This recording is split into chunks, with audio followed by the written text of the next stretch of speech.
Let's tackle the basics of common stock. What are the rights associated with the ownership of common stock?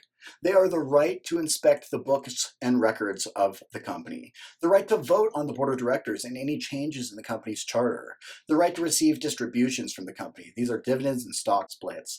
The right to maintain your proportionate ownership in the company, your preemptive right. This is your right to maintain your same percentage in the company when it goes and issues new shares. Common shareholders also have claims upon a company's assets in a liquidation. That is, if the company goes bankrupt. First, let's look at the right to vote. There are two types of voting, and the corporate charter will specify which type the company is using. First, there's statutory voting, and secondly, there's cumulative voting. These are best explained by using an example. Let's say that you own 100 shares of a company's stock, and there's 4 empty board seats of a company's board of directors that are being voted on. You will have 100 votes for each board seat. So you have a total of 400 votes. Under the statutory voting method, you can only vote 100 votes on each board seat. So seat 1, you could vote 100 votes. Seat 2, you could vote 100 votes. Seat 3, you could vote 100 votes. And seat 4, you could vote 100 votes. That's the only way you can cast them. So under the cumulative method of voting, you have a total of 400 votes. But in this case, you can divide them any way you want. So you can put all 400 on seat 1 or 200 on seat 2 and 200 on seat 4. So you can cast them any way you please. So cumulative voting has a great deal more flexibility. Which of these two voting methods is to the advantage of the smaller shareholder? It is a cumulative method of voting because all of the smaller shareholders can pool their votes together and cast their votes for one member of the board that represents their interests. Which voting method is to the advantage of the larger shareholder of a company? It is the statutory method of voting because that individual owns so many shares that they really elect everybody on the board because they have the greatest influence. Next is the right to maintain proportionate ownership in the company. For example, if you own 10% of a company and it's about to issue new shares, then under this right, you have the first right of refusal on 10% of the new shares being issued, or whatever percentage that you own of the company. This is done through what's known as a rights offering. When a company is about to issue new shares, it must first offer those shares to existing stockholders if the company's charter has the preemptive right in it. Typically, the existing shareholders will be offered the new shares at a price that is below the current market price. They're offered at a discount. That price is known as a subscription price. This whole process is called a rights offering.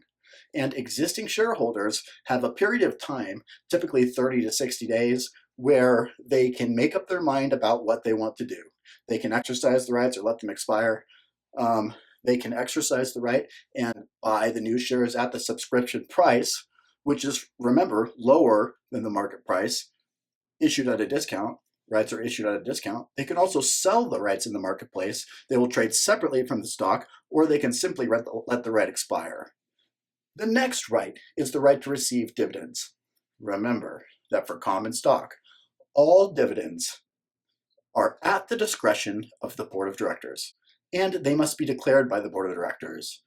Dividends on common stocks are not guaranteed, and the amount is not fixed. There are other types of distributions. Instead of paying out a cash dividend, a company may pay out a stock dividend as well as do a stock split. There are two types of stock splits. There is a positive stock split and there is a negative or reverse stock split. An example of a positive stock split would be a 2-for-1 stock split. Let's say that you own 100 shares and each share is valued at $40. The company splits its stock 2-for-1. After the stock split, you will own 200 shares, but the price would be adjusted downward to $20 in half. Why would a company split its stock? It is to increase the marketability of the stock. The lower stock price will make it more attractive to a wider range of investors. And the other type is a reverse or negative stock split. And an example of a reverse stock split would be a 1-for-10 stock split.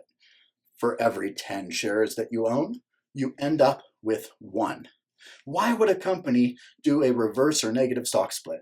Because a stock price has fallen so low, it's about to be delisted from the stock exchange. A reverse stock split effectively raises the price, and the last right of a common shareholder is claims upon a company's assets in a liquidation. Example, Chapter 7 bankruptcies. Where is a common shareholder in the priority of claims? The very bottom, the last. Typically when a company goes bankrupt, the common shares are worth nothing and the common shareholder gets nothing. However, given that there's something left over, after unsecured creditors and debentures have been paid, preferred shareholders have been paid, unpaid wages and taxes, if there's something left over, the common shareholder will still be entitled to their prorated share of their assets.